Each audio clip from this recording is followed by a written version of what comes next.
So we're going to start off tonight talking with Derek.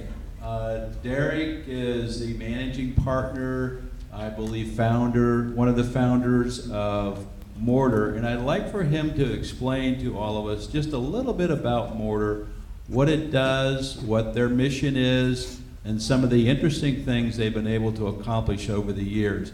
They have gotten some really incredible national press on some of the things they've been able to do. And so we should be very proud of the Mortar organization in our community. So, Donnie, why don't you start off a little bit and share your story? Sure. Good evening. My name is Derek Brazil. I'm happy to be here today. I want to first start off by acknowledging the people to my right who are the real all-stars on the stage. I'm just following and riding on their coattails. But Mortar started about 5 years ago because we recognized that there were people all across Cincinnati that had great ideas, but were not connected to the tools and resources that they need to start businesses and get their dreams off the ground.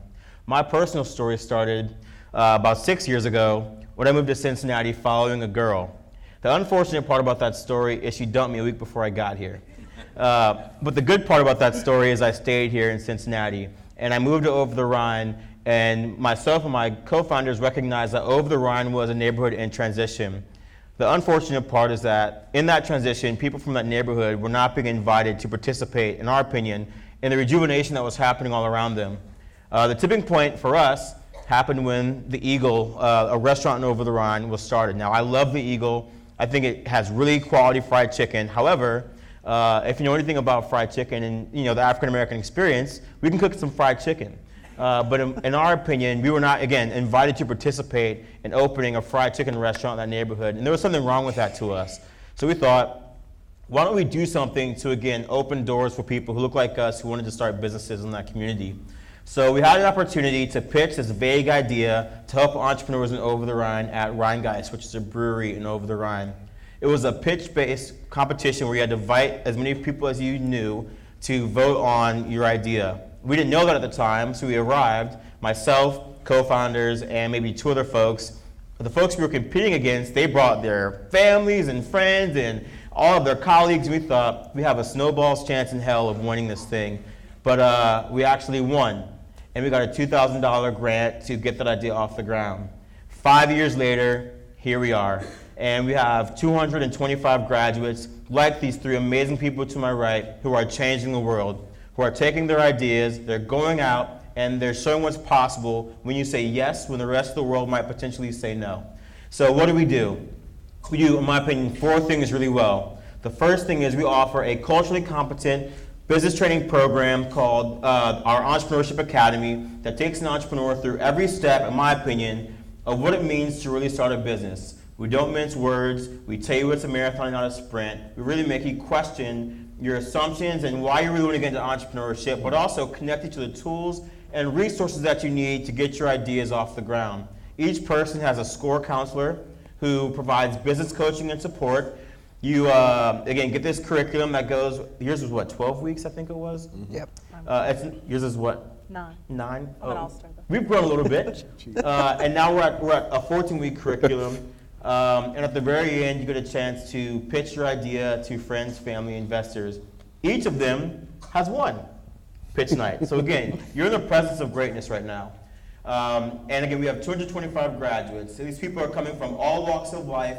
They're about 90% African American, 75% female. And despite all the barriers our entrepreneurs face, our graduation rate is over 90%.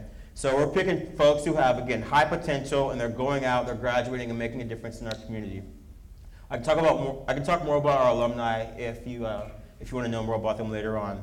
We also offer spaces for entrepreneurs to test their ideas in real time. Both Donnie and Dawn have gotten a chance to test their ideas in our brick pop-up spaces, and I don't want to assume, but I believe they've been very successful doing that. Donnie was one of the first people to test his concept on Vine Street. He has now converted that idea to a permanent brick and mortar location right around the corner from where he got his start. So the idea is you can use this location, test your ideas, have a proof of concept, translate that idea into a physical location, and this is an example of what's possible when you do that. We also offer 18 months of alumni support that continues to connect you to resources and opportunities around the region. And then finally, we have a fund.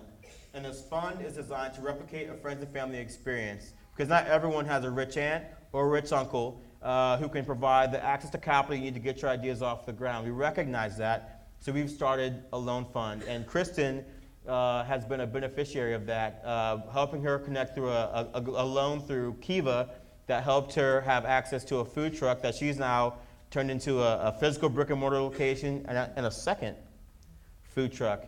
So at the end of the day, I hope that you'll learn that people that are coming through Mortar are people that already have all the talent in the world.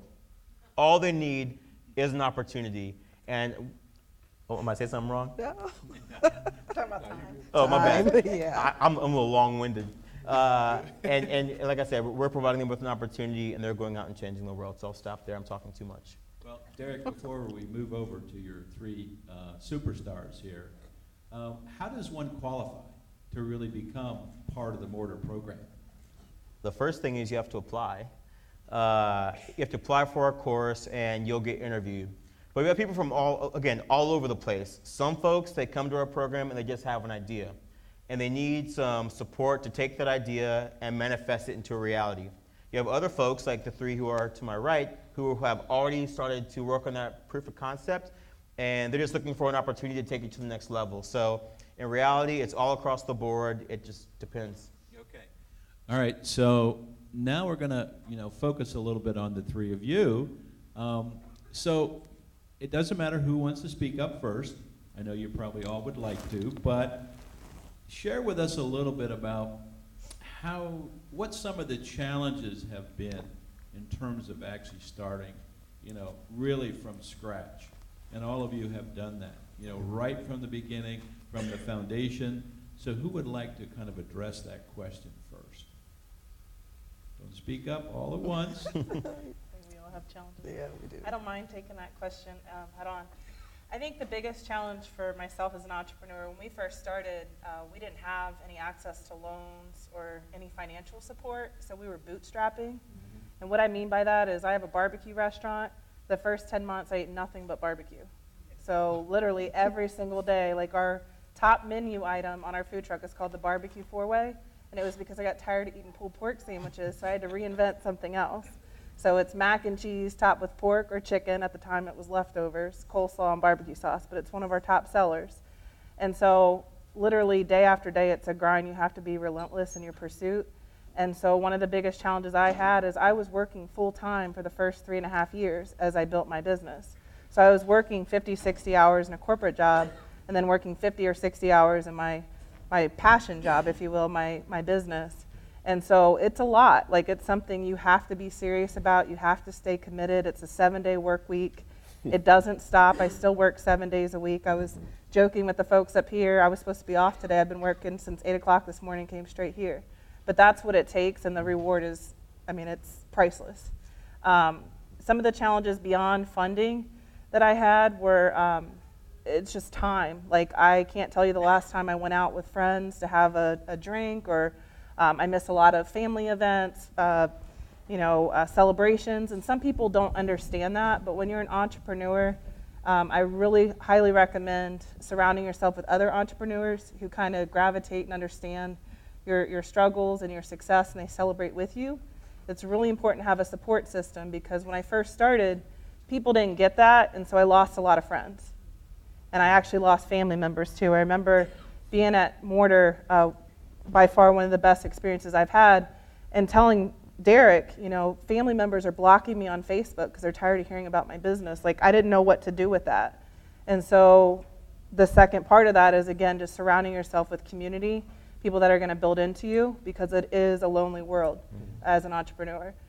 And then the third obstacle I would say that I had is just opportunities. And that's one thing that Mortar's done really well with all of the alumni, is just providing opportunities. We're only as good as the information that we know and the resources we have access to. And so I've always done a good job with plugging into associations like SCORE or Small Business Development Center and Mortar. But people who don't have those tools, they don't know what they don't know. And so I actually just founded a nonprofit called the Tri-State Food Truck Coalition, which launches next week. And that is for a resource for other food truck owners, because I'm out on the road every day And there's hundreds of food trucks in Cincinnati. Matter of fact, there's over 180 licensed in Cincinnati. But some of these trucks go out and they spend $50,000 on a food truck. They think they're going to make a ton of money, and they're excited, passionate people about food, but they don't have the business acumen, and they shut down in 6 months. And so as a banker, I've seen that time and time again, businesses that fail, and looking at the reasons why and trying to help other people be successful and teach them about things that we did and learn the hard way so that they can be more successful. Great, thank you, Kristen. Don, what about you? I echo Kristen in time being pretty much the biggest challenge, but I'm fortunate that I absolutely love making jewelry. It is so rewarding to like come home from work and make a piece of jewelry that somebody is going to actually wear as an accessory at some point. But time is always a struggle because if you make all of the pieces by hand, there's only so many hours in a day to be able to do that. So my biggest struggle is scaling a little slower than I would like to, just because I haven't cut the cord of that full-time job yet to actually step out and invest in this completely full-time and start making more pieces to be able to spread it more. But I'm fortunate to have a really big support system. My family has always been adamant about pushing me into selling my jewelry. So they've always been my biggest cheerleaders, my biggest salespeople, my biggest advocates in the store. My mother's always there whenever I have a pop-up. She's like, yeah, she is here. There's Mama. You hear that, Wave. Mom? Yes, she is. Let's give her a round of applause. I see another friend here, one of my lifelong friends. So they surround me with support, and they keep me going. They keep me motivated, and I'm just passionate about making jewelry, so that keeps it fun. I think you made a critical point there about surrounding yourself with people that are going to be positive, supportive, and really a resource for you, because a lot of times when you're trying to start a business, you get a lot of negative feedback. Oh, you can't do that. That's crazy. That's the dumbest idea I've ever heard of. So you got to surround yourself with the right people. And I think I've heard, Derek say that a number of times. So Donnie, tell us a little bit about what some of your challenges have been in starting your business. I think is finding who you're targeting, your customers. That could be difficult in the clothing industry because, you're always guessing on what people would want to wear. And so that was one of my challenges, but thanks to Mortar and providing the pop-up space for me, I did pop-ups for like 2 years on Vine Street consistently, and it really helped me gain who my customer was. And it'll help because you'll spend less dollars on marketing to the wrong people once you find out who your customer is. So that was a challenge at first, and then finances. And so, and knowing when to scale and when to push what you already have. And so sometimes you can see somebody else who's in the same field as you doing the same thing. Sometimes you can see somebody else with a clothing line and they'll have, a certain item that you may not have yet. And you'll say, oh, I want some hoodies. I want some shorts. I want to get some hats now. And so reminding yourself that you have to scale on a level that you scale on, that you can scale on, and don't worry about what everybody else is doing. I think competition can sometimes get the best of businesses because you'll scale and you'll do stuff that you're not quite ready to do. And so it was a challenge at first, but I realized very quickly when and how I should scale. And then I still work at Cincinnati Public School at Rockdale.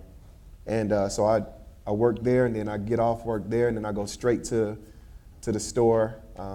It's Tuesday through Saturday. Yeah.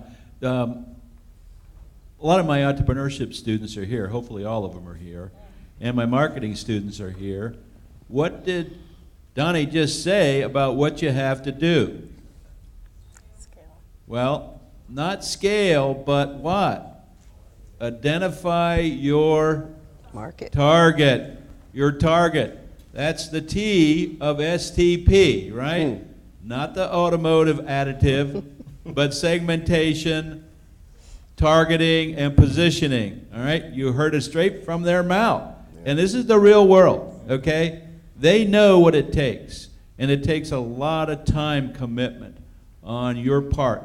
2 of you are working full-time. 3 of you, really, you're all working pretty much full-time, besides just running your business. I mean, that's an awesome job to be able to do. Now, one of the things that's really important in any new business is to bring in the right people to help you. How have you all gone about doing that? That's always a challenge. Well, let me say this about bringing in the right people. When we got the store, last year in November. So we had our grand opening on Black Friday, and I've been blessed to have people who help me at the store. But when you first start your business, just be mindful of all of the work that you will have to do yourself, because you're just starting out, and if you don't have people that you can trust to help you, who's not looking for a check right off the bat, it can be a very lonely road, because you're doing everything by yourself until you get to that place where you're able to pay people. And so sometimes you get to a place where you're growing, but you're not growing enough to pay people. But it can be overwhelming, because in the midst of you growing, you still have to do everything. And so I'm still updating my website. When I get new items in, I'm taking the items to get printed. I'm taking the items, doing for photo shoots for the models.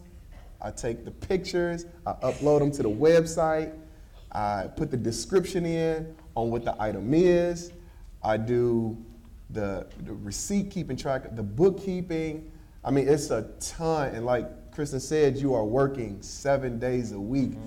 And it's something that I had to talk to my wife about as well, and let her know, like, this is what it requires. Sometimes I'm on the phone talking to customers or taking orders at 7 o'clock at night. Somebody might put an order in through the website, and I have to respond. I have to fill that order.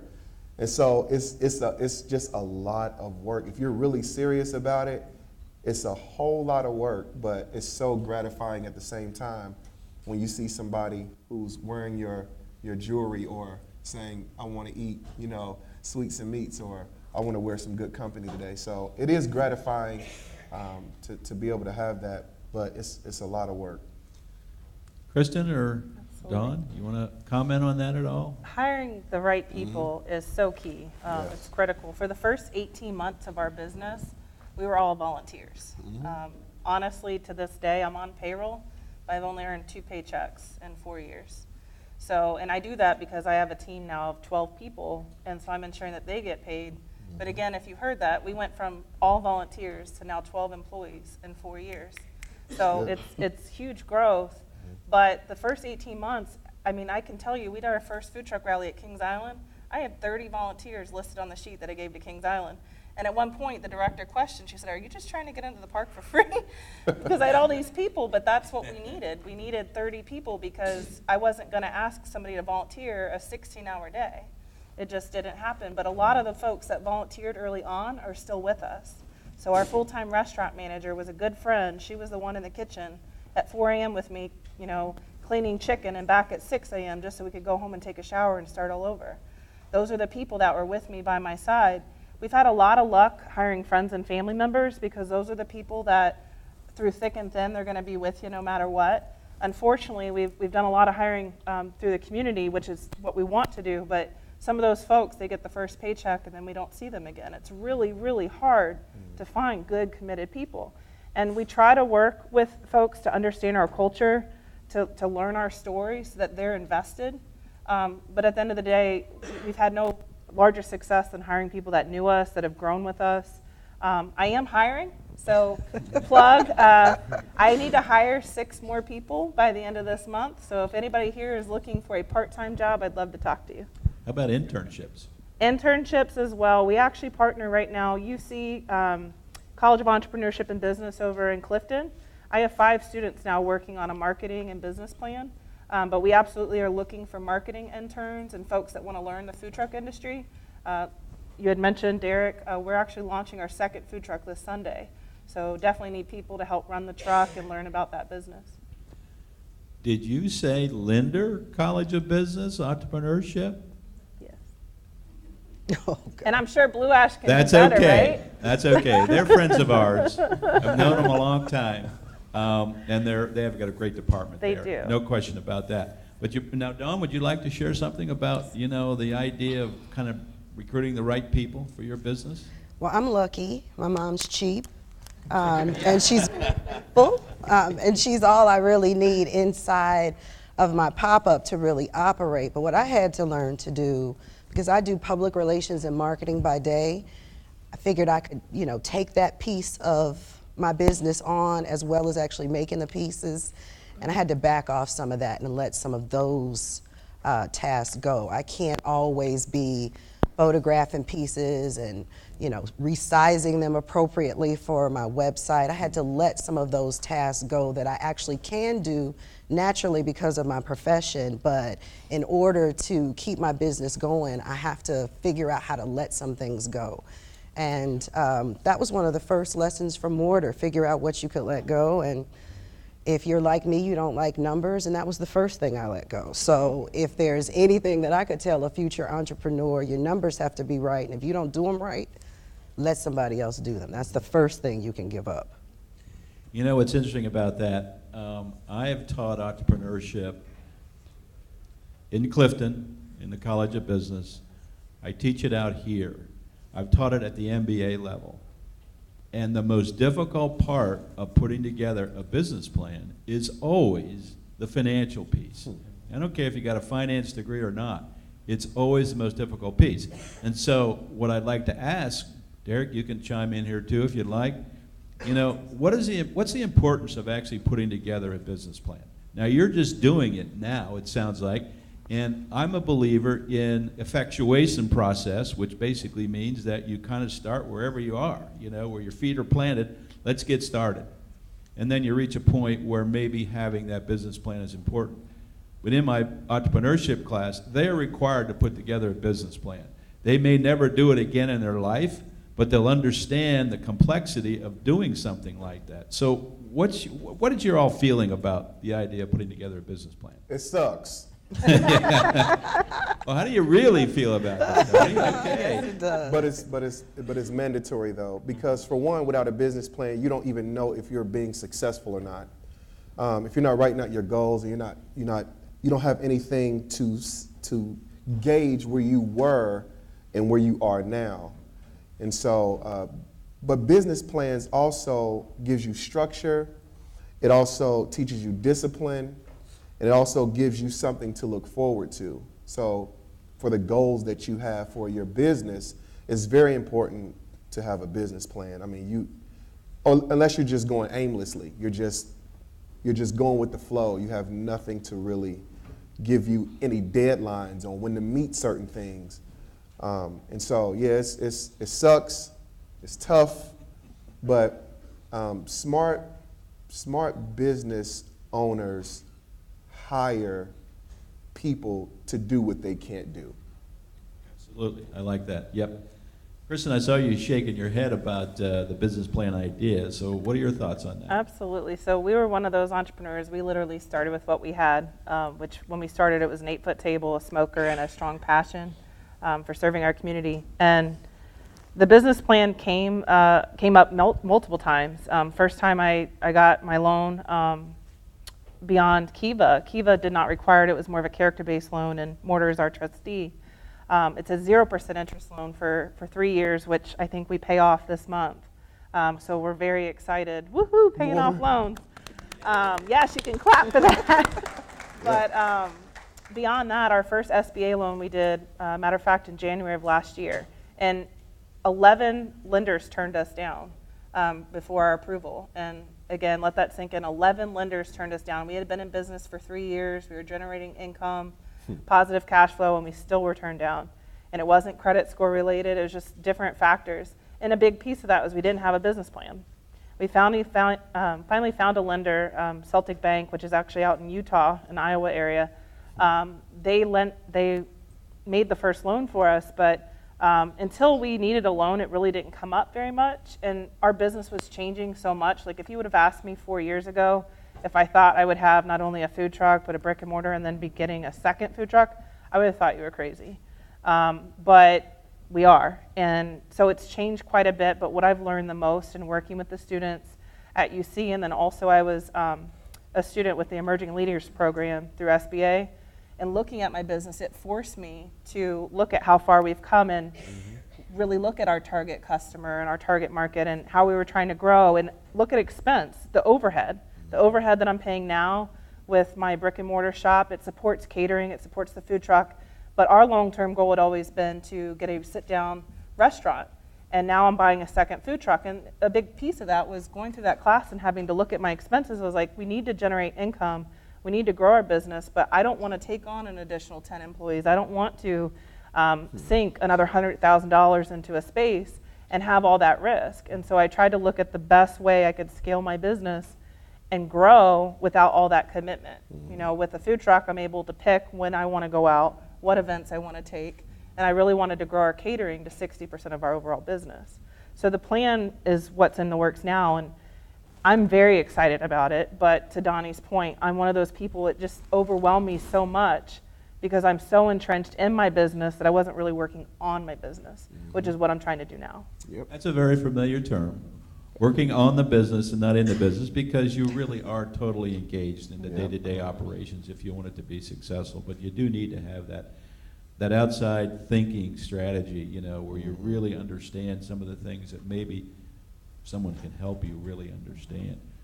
Don, you want to share a little bit about your thoughts on a business plan idea? I hated writing it too. I mean, I absolutely did. I see once you finish it, you see why you did it and why you needed to do it. But it's been a couple of years since I wrote it, and I realized that you also need to revisit it.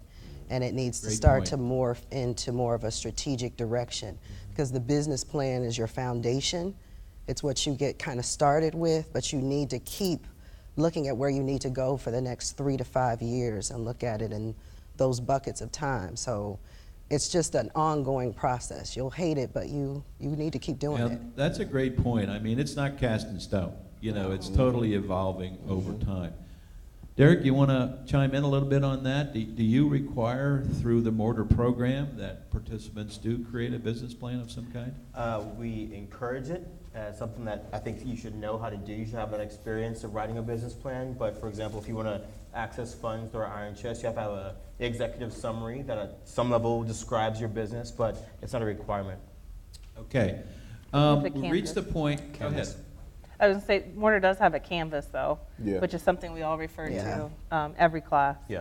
And it helped with our pitch night, and I don't know Okay. if you could elaborate. You got it. Oh, I got it. But basically, there's tools that you pick up. Like one of the requirements through Mortar is we had to interview so many entrepreneurs, either in our industry or similar businesses throughout the program. So I remember I interviewed over 30 entrepreneurs. And so those little nuggets that we picked up, like that was all part of my canvas, things that were ever changing even throughout that 9-week program. That's great. I love that idea, because I've required a little bit of that in my entrepreneurship class, where they've decided on an idea that they're going to build a business plan around throughout the semester, and they need to go out and actually talk to some real live people as to whether their idea has validity or not, you know, and if it does, they can get input on, Willie, maybe you can improve this or that, and that's a really important aspect of what we try to do. Let's give them another round of applause for being